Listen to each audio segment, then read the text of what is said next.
esta ocasión vamos a ver el periodo de 1795 a 1821, desde finales del siglo XVIII y los primeros 20 años del siglo XIX.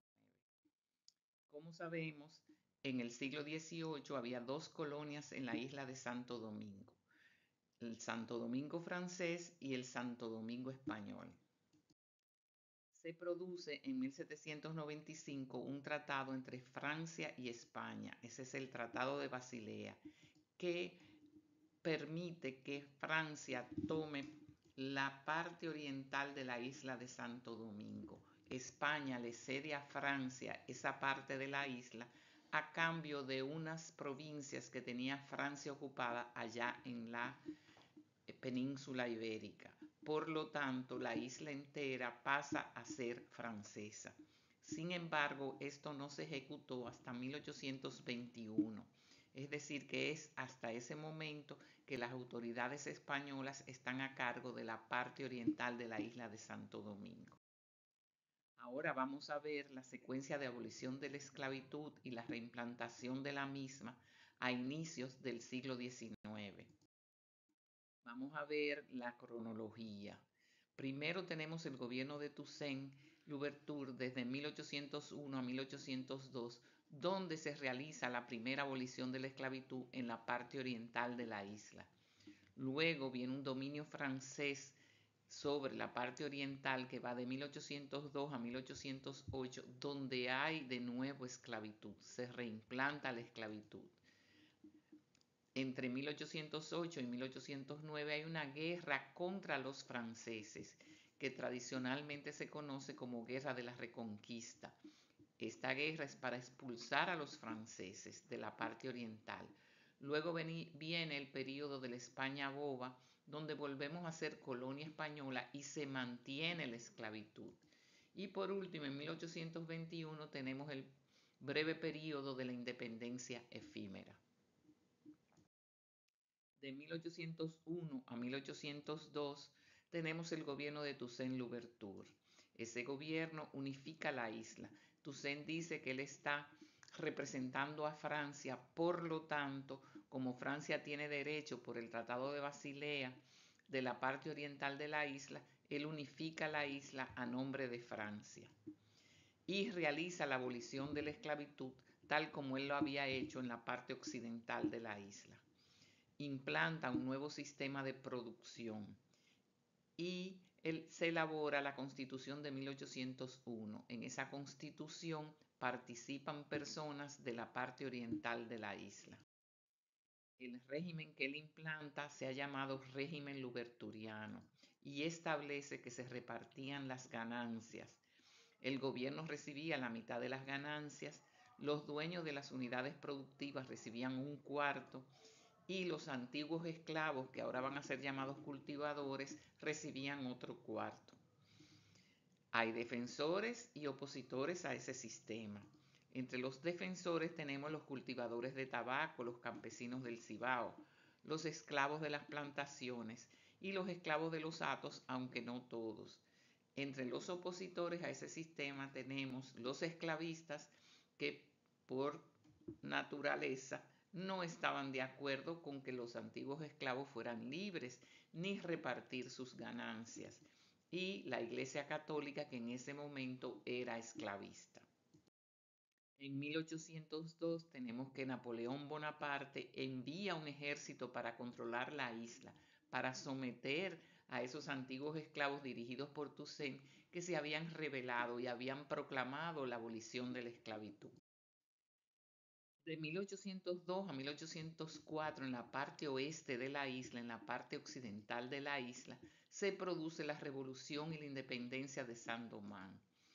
El ejército francés quiere controlar los antiguos esclavos, pero los antiguos esclavos se enfrentan a ese ejército francés bajo el mando de Jean-Jacques Dessalines, porque ya Toussaint había sido tomado preso y había sido enviado a Francia. En 1804 se proclama la independencia de Haití. De 1802 a 1804, en la parte este de la isla ocurre algo diferente. Es colonia francesa bajo el mando del general Quevedo y no hay lucha contra los franceses. El dominio francés entonces está sobre la parte oriental, mientras que en la parte occidental se está llevando la guerra de independencia, la revolución de Saint-Domingue. Aquí se reimplanta la esclavitud, como ya habíamos visto. Cuando en 1804 se retiró el ejército francés de la isla, se quedó Jean-Louis Ferrand con sus tropas. Él estaba depuesto en Montecristi. Entonces Quevedo se retira. Sin embargo, Jean-Louis Ferrand se queda y dice que esto es una colonia francesa por el Tratado de Basilea. De 1804 a 1809, la parte este de la isla está bajo el gobierno de Jean-Louis Ferrand. Este mantiene la esclavitud, fomenta las plantaciones y fomenta también las exportaciones de maderas preciosas. Sin embargo, en 1805 Ferrand emite un decreto en que autoriza a los habitantes de esta parte de los departamentos de Osama y del Cibao, como se llamaban, y a las tropas a capturar como prisioneros a personas que vivían del otro lado, en la parte occidental de la isla, y a someterlos a la esclavitud. Dice, serán propiedad de sus captores, como si fueran esclavos. Y los que son mayores, pues deben ser exportados, deben ser vendidos. Y los otros se pueden quedar, los menores se pueden quedar como esclavos. Esto provoca que en 1805 Dessalines intente desalojar los franceses de la parte este de la isla. La historia oficial nos plantea el degüello de Moca.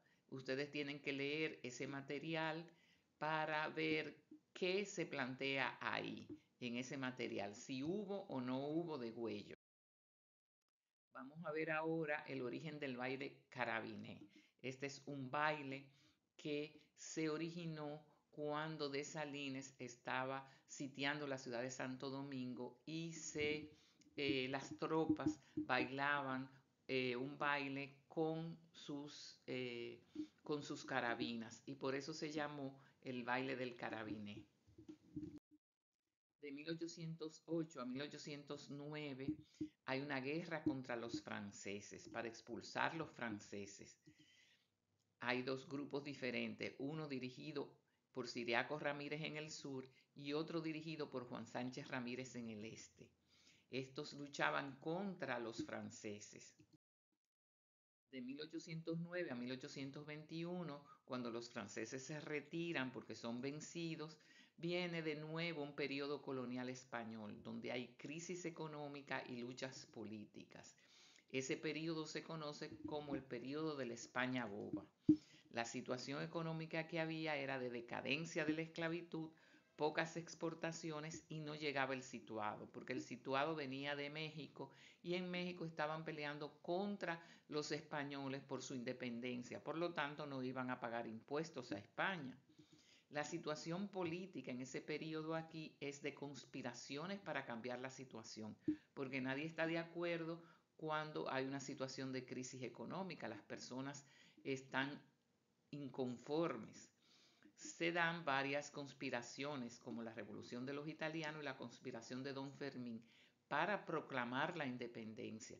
Se dan varias, pero estas son las más importantes. También ocurre la rebelión de esclavos de Mojarry Mendoza. Ellos estaban buscando la abolición de la esclavitud. En 1821, entonces, Núñez de Cáceres proclama la independencia de España, pero sin abolición de la esclavitud. Él mantiene la esclavitud. Vamos a ver qué medidas tomó Núñez de Cáceres en ese periodo. Hay una división de la población igual que en la época colonial española, o sea, él la deja exactamente igual que como estaba antes, donde hay ciudadanos, libertos y esclavos. Y los derechos políticos estaban limitados solamente a los que poseían bienes, a los ciudadanos.